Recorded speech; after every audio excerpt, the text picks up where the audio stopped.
Good morning, Dr. Ida Khan. I'm from Pediatric Pod Concierge Pediatrics in Bel Air, Houston. So yesterday I had a mama, and she's a new mama, first-time mama, and she was asking me, how do I know my baby's hungry?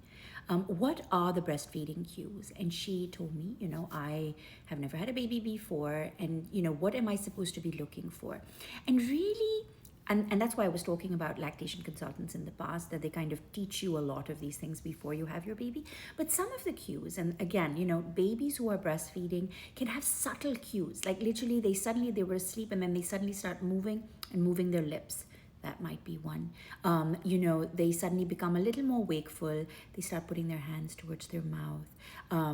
It's things like this that you're like, okay, maybe they're hungry, and you can try and see if they're going to feed.